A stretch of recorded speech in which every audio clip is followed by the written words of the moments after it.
Welcome back to part 3 of this series where we're going to take a look at the collapse of the Philadelphia Eagles in the 2023 season and spilling over into 2024, including the playoffs, but that's long gone.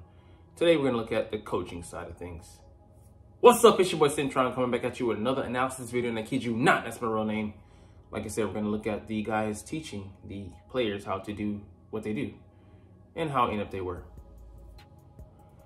All right, it's very obvious that impact Gannon and Steichen had on the 2022 NFC champion Eagles. And I know Gannon and Steichen don't belong in the same sentence, but Gannon did field a historic Eagles defense that had 70 sacks, even though he was just mostly taking advantage of the talent there and giving them a simplistic scheme to run with.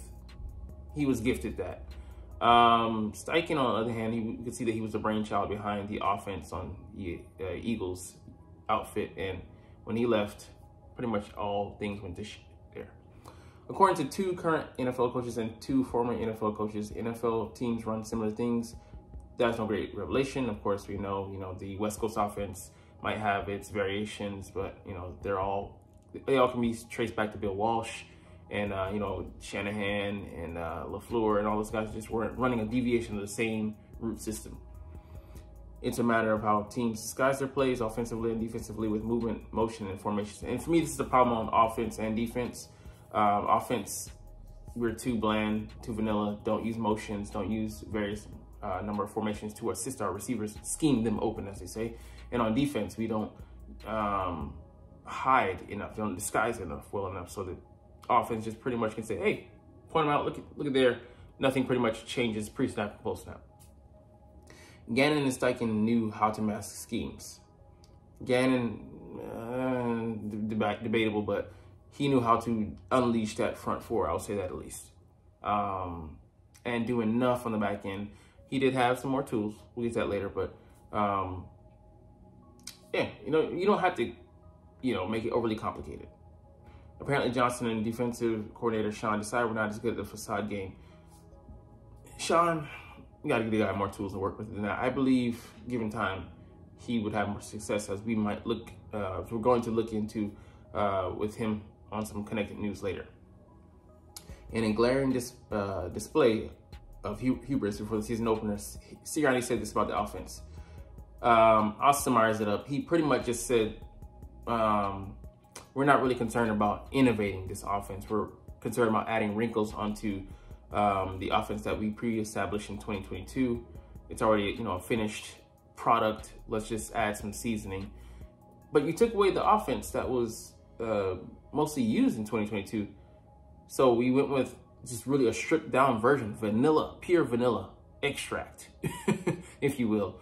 And we did borrow some concepts from other people, but for the most part, it was just very basic. Line up and go. And even Christian McCaffrey on the Manning cast was pointing out what play we're going to run, out of this formation, who's going to do what, and where routes want to go. And it was just sad. He's not even not even in our offensive meetings, and he knows to that degree what we're going to do. That's very telling, and not in a good way.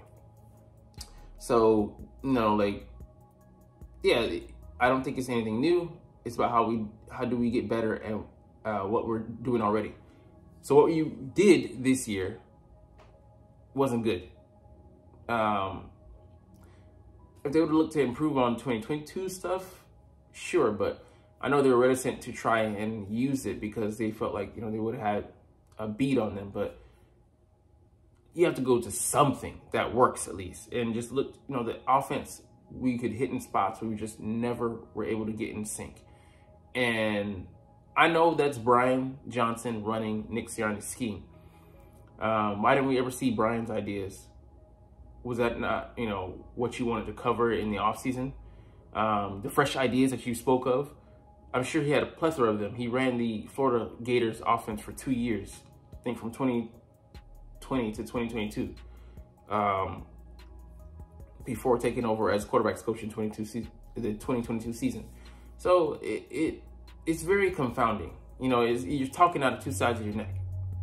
and you've lost a lot of credibility, and you know that you're just really trying to save your job here. You know, we'll get to later in this this video with the connected news. It's very hard to believe a word you say, man. But anyways, the 2023 Eagles are poorly coached, to put it nicely. There's no revelation here either. The 2023 Eagles arrived with almost the same blueprint as they won the NFC Championship with. No, it was a worse version of that, because we tried to have it be a deviation enough to look different, but it didn't present enough problems for defenses. Too easy to figure out. And it played into their hands. Long developing plays with like 2 men that ran into the areas that the defense were covering, with nothing underneath to challenge them or to have a backup hot route blitz beater option. Yeah, I would follow up with the sentence perfectly. It's no wonder we fell to pieces. When Gannon left, Roseman wanted someone familiar, and he went with Sean Desai. He came from the Vic Fangio tree, and he had the same mentality. And I wasn't the fan of it, but he brought enough variation that, to me, it looked like we could have something there, man. And I don't know if they cover it, but you know, there were times during certain games where we looked, you know, more incompetent. The Rams game, the Chiefs game, the Cowboys game, the first one. He did his thing for the most part in the Steelers. I mean, not Steelers, the Jets game. There's some other ones I'm missing, but I mean, the Miami Dolphins game. I think there was a lot to work with there. But, you know, like, some personnel issues, both in resources and breadth. We didn't have enough. Quite, you know, just, you know, to put it simply. Even before the season, the omens were springing early. Something was wrong. Sirianni was far more vocal in training camp than he was the previous year, doing more correcting than coaching and spending time coaching the coaches, plugging up myriad mistakes as to the right personnel on the field and what hurts should be recognized. So that's where it hurt us, the strategy of going with inexperience in the coaching positions, not at one, at both. You know, yes, Sean Desai has 1 year of experience, but if you were going to doubt the man and install a backdoor by bringing in Matt Patricia, why bring him in the first place? You're sowing seeds of doubt from the initial stages. That's not a good look. That's incompetence. And that's coming from management. So you can't even, Sean Desai didn't hire himself. You hired him for some qualifications, but you install someone, you gotta let them do their job. Otherwise, why the fuck are they here? And then, you know, if Brian Johnson is running the way, you're the offensive guy, Nick. You should be able, defense, okay, cool. Defensive side, you don't know. You know to a varying degree, reverse engineering, technology, whatever. But offensive side, that's your specialty, right? You should be able to take over and call plays. Oh, but you can't.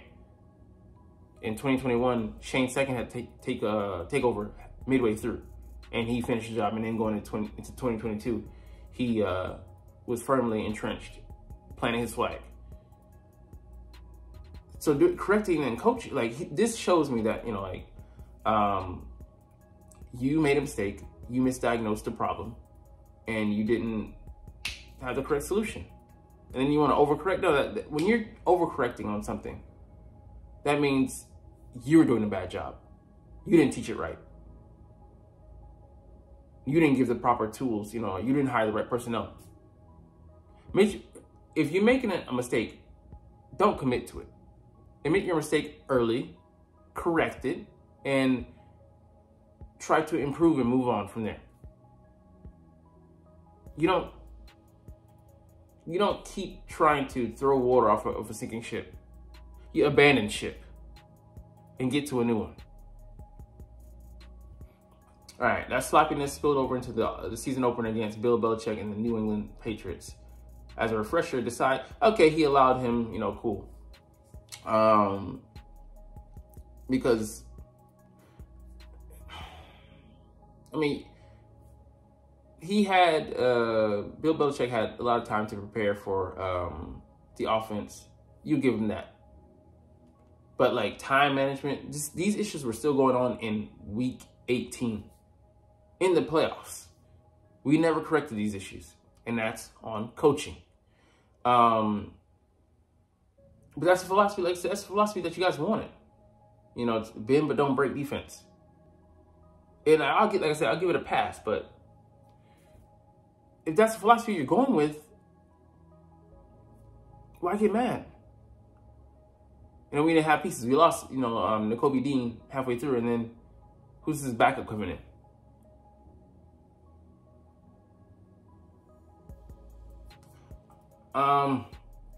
Let's see.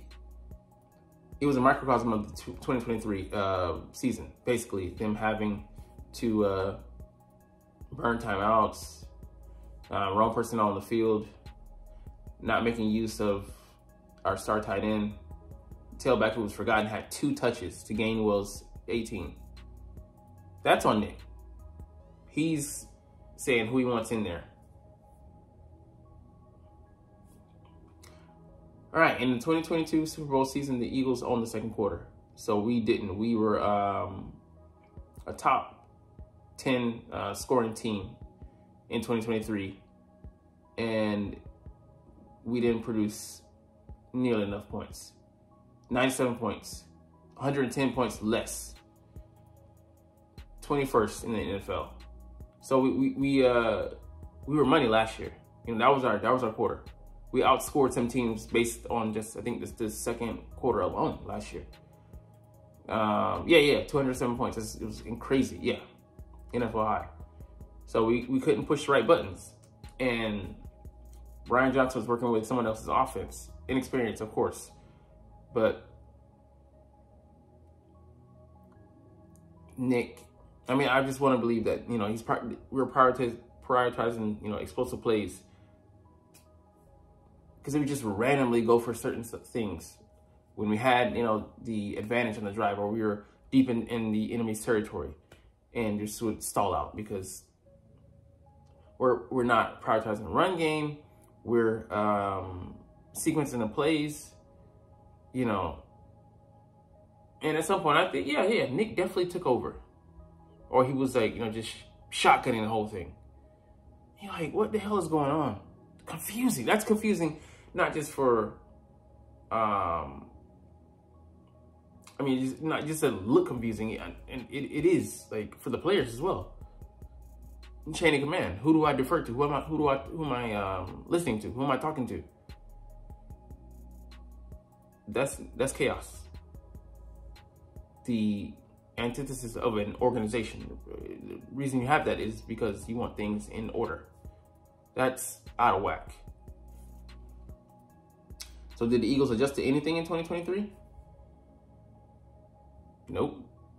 Shane Steichen had his outfit there in Indy at number 17, producing 108 second quarter points. More than us. And with less weapons, definitely. Gardner Minshew, Jonathan Taylor wasn't even in there during most of the year. That speaks to coaching. And we didn't make any adjustments. So, like I said, the hot routes, Hurts against the blitz, his numbers were poor. They weren't the worst, but they were poor because didn't give him any outlets. When we saw the blitzes coming, knew playing against Tampa Bay in the playoffs and in week 3, I think, it was different. We could run the ball. It's another way to get the blitz to back off. But what did we do to give him outlets when, not Shane, but Todd Bowles was blitzing the hell out of him off the bus? Wink Martindale, 2 times in 3 weeks. We knew he was going to blitz. Had no answers. That's coaching. You guys installed the game plan.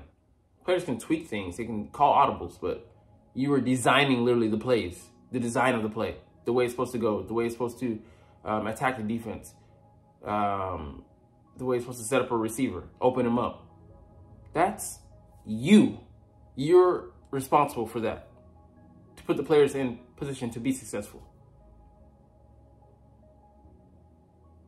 Wasn't there this year. All right, that's it for this part. We'll get to part 4. Yeah. But like I said, this guy here, Sean Desai, interviewed for 2 defensive coordinator jobs after being fired by the Eagles. So not exactly the dud that, you know, people see, or people in Philadelphia land think, oh, you know, this guy just inept and can't get it done. Hey, it's interesting in the spots, because Buffalo Bills and Atlanta, the Falcons, they both have defensive head coaches. New head coach Raheem Morris there. I gotta believe he's probably gonna call the plays. And Buffalo Bills, Sean McDermott as well, but would give him a chance to reset, get his career back on track to where it needs to be after this besmirching here in Philadelphia. Did him dirty, did him wrong. I don't agree with the way he did him. Yeah, man. Yeah, he has halftime adjustments.